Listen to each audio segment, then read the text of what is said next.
వేరే రాష్ట్రాల ముఖ్యమంత్రులు, ఆల్ ఇండియా బీజేపీ పార్టీ అధ్యక్షుడు నడ్డా గారు, ఇలాంటి ప్రముఖులందరూ రావడం, ఆ తర్వాత నేను వెంకటేశ్వర స్వామి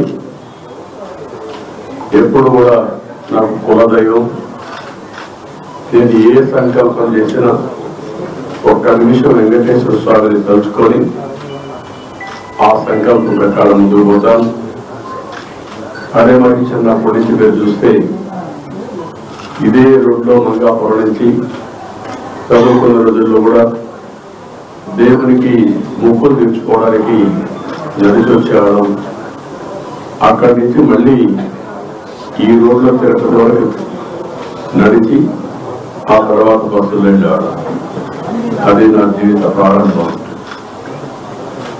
వెంకటేశ్వర స్వామి ఆశీస్సులతో అంచెలంచెలుగా మీరు చూస్తే నేను ఎదగడం, రాష్ట్రానికి ముఖ్యమంత్రి కావడం, దేశ రాజకీయాల్లో కూడా పాత్ర పోషించే పరిస్థితి వచ్చింది. 2003 నేను వెంకటేశ్వర స్వామికి పట్టు వస్త్రాలు సమర్పించే సాంప్రదాయం బ్రహ్మోత్సవాల సందర్భంగా ఆ రోజు నేను వచ్చేటప్పుడు క్లెయిమోర్ మైన్స్, ఆ క్లెయిమోర్ మైన్స్ చూస్తే ఎవరు కూడా బతకలేదు. అలాంటిది సాక్షాత్తు వెంకటేశ్వర స్వామి నన్ను బతికించాడు. దానికి కారణం అనేకం కావచ్చు. ఆయన సేవకు నేను వచ్చేటప్పుడు నేను సరిపోతే ఆయన కూడా అపవాదు రావచ్చు, లేకపోతే నా వల్ల ఇంకా ఈ రాష్ట్రానికి ఏదో చేయాల్సిన అవసరం ఉంది, ఈ జాతికి ఏదో సేవ చేయాల్సిన అవసరం ఉందని ఆయన గుర్తించినప్పుడు ప్రాణభిక్ష పెట్టుండొచ్చు. కానీ ఏదేమైనా మళ్ళీ ఈ విక్టరీ మీరు ఒకసారి చూసినప్పుడు వెంకటేశ్వర స్వామి స్ఫూర్తిగా ఆయన ఆశీస్సులతో నేను ఏం చేయాలని ఆలోచిస్తున్నాను. ఒకసారి ఇవన్నీ చరిత్రలు. ఎన్టీ రామారావు గారు అన్నదానం పెట్టాడు. అన్నదానం ప్రవేశపెట్టిన తర్వాత దేవాంశ పుట్టినప్పటి నుంచి ఒకరోజు అన్నదాన కార్యక్రమానికి ప్రవేశిస్తున్నారు. అంటే ఒక మెమరీ మీరు ఒకసారి చూస్తే వాళ్ళ గ్రేట్ గ్రాండ్ ఫాదర్ అన్నదాన కార్యక్రమం పెడితే గ్రాండ్ సన్ ఒక రోజు కాంట్రిబ్యూట్ చేసే పరిస్థితి వచ్చిందంటే ఇది ఒక అరుదైన అనుభవం. అయితే నేను ఎప్పుడు వెంకటేశ్వర స్వామిని ఒకే కోరుకుంటాను. ప్రతిరోజు నేను ఎక్కువ పూజలు చేయలేదు. చాలా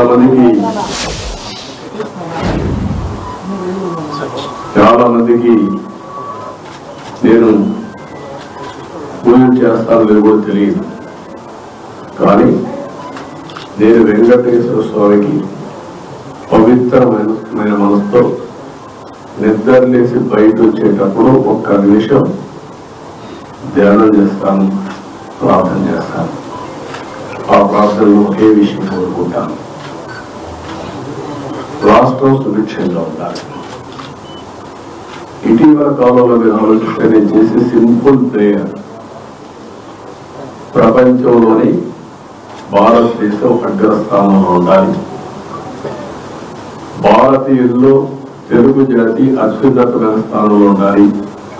భారతీయులు ప్రపంచం మొత్తం నెంబర్ 1గా ఉంటే అందులో 30% తెలుగు వాళ్ళు ఉండాలి. అదే సమయంలో నేను వెంకటేశ్వర కోరుకునేది సంపద సృష్టించడం ఎంత ముఖ్యమో సృష్టించిన సంపద పేదవాళ్ళకి వెళ్ళాలి. సంపదగా కొంతమందికి పరిమితంగా ఉండడం కాకుండా పేదరికం లేని సమాజం, zero poverty nation, zero poverty state, zero poverty district, ఇవి జరిగినప్పుడు అందరూ కూడా మెరుగైన జీవన ప్రమాణాలతో ముందుకు పోయే పరిస్థితి వస్తుంది. అదే సమయంలో ఆర్థిక అసమానతను తగ్గించాలి. ఒక అతనికి 1,00,000 కోట్లు, ఒక అతనికి రోజుకు 100 రూపాయలు లేని పరిస్థితి. ఇవన్నీ కూడా ఏ విధంగా సాధ్యమో అని ఆలోచించినప్పుడు ప్రభుత్వం వల్ల సాధ్యం. ప్రభుత్వ విధానాల వల్ల సాధ్యం.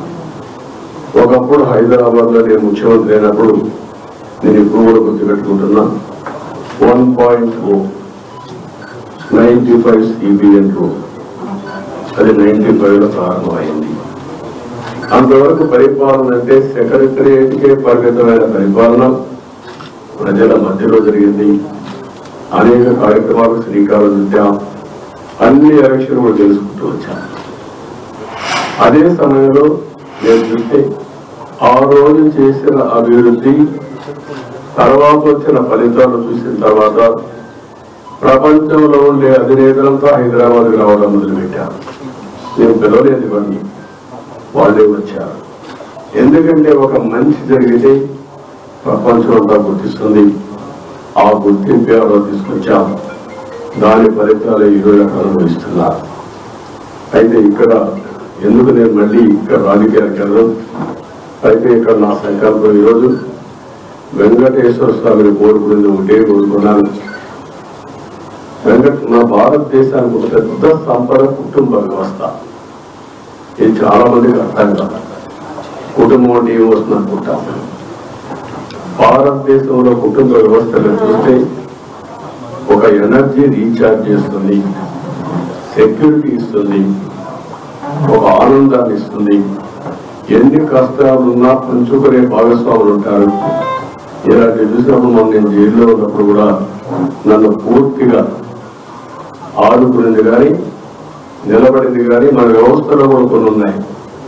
ఎవరైనా కానీ ఇబ్బందులు ఇలాంటి విషయం జైలు వెళ్ళినప్పుడు కుటుంబ సభ్యులకి అలవ చేసేవాడు 2 సార్లు వారానికి, లేకపోతే లాయర్ని అలవ చేసేవాడు. అంటే మన వ్యవస్థలో కూడా ఇవన్నీ ఉన్నాయి. అందుకే వెంకటేశ్వర స్వామిని కోరుకునేది భారతదేశంలో ఉండే కుటుంబ వ్యవస్థ ప్రపంచానికి ఆదర్శం. వేరే దేశాల కుటుంబ వ్యవస్థలు ఇది కొనసాగించే విధంగా, ఈ వారసత్వాన్ని కొనసాగించే విధంగా వెంకటేశ్వర స్వామి కూడా ఆశీర్వదించారు ప్రతి ఒక్కరికి. రెండోది, వెంకటేశ్వర స్వామిని చూస్తేనే కలియుగ దేవుడు మా ఇంటి విలువెలుపు. ఎప్పుడు కూడా నేను సాటర్డే అయితే బ్రహ్మోత్సవాలు వచ్చిన సీజన్లో ఒక్క పొద్దు నుండి నిష్ఠతో పూజలు చేసిన తర్వాతనే మధ్యాహ్నం పూజ చేసేవాళ్ళం. ఆ సాంప్రదాయం చిత్తూరు జిల్లాలో చాలా కుటుంబాల్లో ఉంది. అందుకే వెంకటేశ్వర స్వామి దేవాలయాలు ప్రపంచం మొత్తం ఎంతవరకు వీలైతే అంతవరకు ప్రమోట్ చేయాలి. ఎందుకంటే తెలుగు జాతి కూడా ప్రపంచం మొత్తం వెళ్ళింది, భారతీయులు కూడా వెళ్ళారు. ప్రతి ఒక్కరు ఒకే కోరుకుంటారు. జీవితంలో ఒక్కొక్కరు కోరుకుంటుంది. ఎవరైతే క్రిస్టియన్స్ ఉంటారో వాళ్ళంతా జ్యూస్ ఉంటారు, ముస్లిమ్స్ అంతా మాట్లాడుతారు. కలియుగ దేవుడైనటువంటి వెంకటేశ్వర స్వామిని ఒకసారైనా కలవాలి, చూడాలి, బ్లెస్సింగ్స్ తీసుకోవాలనుకుంటారు. ఎన్నిసార్లు వచ్చినా మళ్ళీ రావాలి అనే ఉద్దేశానికి వస్తూ ఉంటారు. ఇది స్వచ్ఛందంగా ఒక వెంకటేశ్వర స్వామి టీటీడీ ఒకటే కాకుండా అందరూ కూడా వచ్చి ఎక్కడికక్కడ శ్రద్ధలు ఇప్పటికే ప్రారంభమైంది. ఇది ఉద్యమంగా చేసి ఇండియాలోనే కాకుండా ప్రపంచం మొత్తం వెంకటేశ్వర స్వామి దేవాలయాలు నిర్మించి తద్వారా వెంకటేశ్వర ఆశీస్సులు తీసుకోవాల్సిన అవసరం ఉంది. దానికి కూడా నాంది పలుకుతాం. అయితే ఇక్కడ నేను కోరుకునేది ఒకటి ఉంది. ప్రపంచం మొత్తం తెలుగు ఇండియన్స్ బాగుండాలి, దాంట్లో అగ్రస్థానంలో తెలుగు జాతి ఉండాలి. నేను అక్కడ రాయడంలో కూడా ఇదే రాస్తా ఉంటాను. ఇప్పుడు మీరు చూస్తే నేను రాసేది ఇండియన్స్ నెంబర్ 1గా ఉన్నప్పుడు 35% తెలుగు అని ఉండాలి, తెలుగు జాతి ఉండాలి. అదే తెలుగుదేశం పార్టీ, అదే మా నాయకుడి కళ. అదే సమయంలో పేదరికం లేని సమాజాన్ని స్థాపించడం కోసం జీరో పావర్టీ ధ్యేయంగా పనిచేయడానికి అనునిత్యం నన్ను ఆశీర్వదించమని, శక్తిని సామర్థ్యాన్ని ఇవ్వమని, ప్రజల సహకారం కూడా ఇవ్వమని కొన్నారు. అదే మనకు ఆర్థిక అసమానతలు తగ్గించే విధంగా ఫస్ట్ ఒకప్పుడు మీరు చూస్తే సంపద లేనప్పుడు, సంపద సృష్టించడం తెలియనప్పుడు ఆర్థిక సంస్కరణ వచ్చిన తర్వాత సెకండ్ జనరేషన్ రిఫార్మ్స్ నేను ప్రారంభించాను. వెంకటేశ్వర స్వామి ఆశీస్సులతో. అందుకే మీరు ఈరోజు రోడ్లు చూస్తే బ్రహ్మాండమైన రోడ్లు వచ్చాయి. రాష్ట్ర రోడ్లు చనిపోయినాయి కానీ నేషనల్ హైవేస్ వచ్చినప్పుడు ఫస్ట్ రోడ్ నేషనల్ హైవే చేసినప్పుడు గుర్తుపెట్టుకోవాలి, చెన్నై టు నెల్లూరు. అది ప్రూఫ్ ఆఫ్ కాన్సెప్ట్. అది సక్సెస్ అయిన తర్వాత వాజ్పేయి గారు దేశం మొత్తం గోల్డెన్ క్వార్టర్ లేటర్ రోడ్ వచ్చింది. ఇప్పుడు జిల్లా రోడ్స్ వచ్చి అన్ని అయిపోయాయి. ఫస్ట్ టెలిఫోన్, మీరు ఎందుకు ఫోన్లు పట్టుకొని ఉన్నారు? ఒకప్పుడు ఫోన్ అన్నం పెడుతున్నా అన్నారు, ఇప్పుడు ఫోన్ లేకపోతే బతికే పరిస్థితి లేదు. అదొక నిత్యావసర వస్తువు అయిపోయింది. అది నిత్యావసర వస్తువే కాదు, పెద్ద వెపన్ అయిపోయింది, ఒక ఆయుధం. ఎక్కడున్నా మీరు వర్చువల్ వర్కింగ్ కోసం ప్రపంచంలో ఎక్కడున్నా అన్ని పనులు అయిపోయే పరిస్థితి వచ్చింది నాలెడ్జ్ కారణం.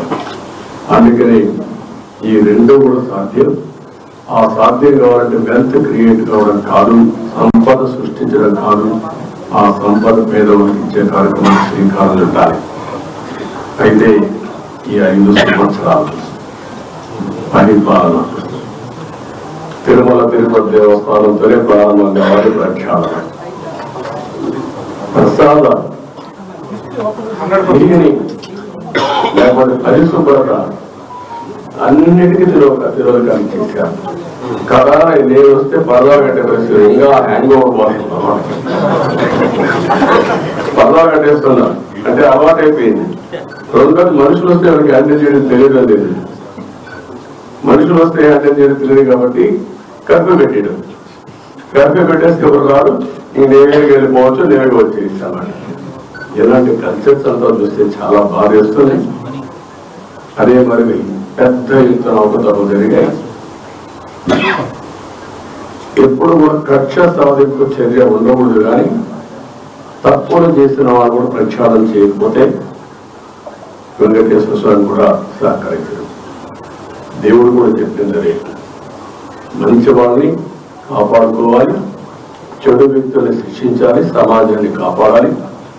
అందుకే ఈరోజు నేను చెప్తున్నా, ఈరోజు నేను చేసిన సంకల్పం ఇది. నా జీవితంలో మా కుటుంబానికి నేను ఏమి ఇవ్వాల్సిన అవసరం లేదు. ఎందుకు ఆ మాట చెప్తున్నానంటే 35 ఏళ్ల మునిపే నేను ఒక చిన్న బిజినెస్ వాళ్ళకి పెట్టి రాజకీయాలపైన మీరు ఆధారపడకూడదు. ఆ రోజునే మా మిస్సెస్సే కాకుండా తర్వాత మా సన్ కానీ, మా కోడలు కానీ, మా మనవడు కానీ ఎవ్వరూ ఆధారపడకుండా ఆ రోజు ఒక చిన్న బిజినెస్ వాళ్ళకి ఇచ్చాను. వాళ్ళు బాగానే చేసుకుంటున్నారు. కాబట్టి నేను వాళ్ళకి కాదు చేయాల్సింది, అయితే వాళ్ళకి టైం ఇవ్వాలి. నా జీవితంలో నేను చేసిన ప్రయత్నంతో టైం కూడా ఇవ్వలేదు. కొద్దిగా టైం ఇవ్వాలి కుటుంబానికి కూడా. అదే సమయంలో ఈ ప్రజలకు నేను రుణపడాలి. నిన్న జరిగిన ఎన్నికలు చూస్తే ఎవ్వరికీ నమ్మకం లేదు, భయపడ్డారు. కానీ నాకు నమ్మకం ఉంది, విశ్వాసం ఉంది.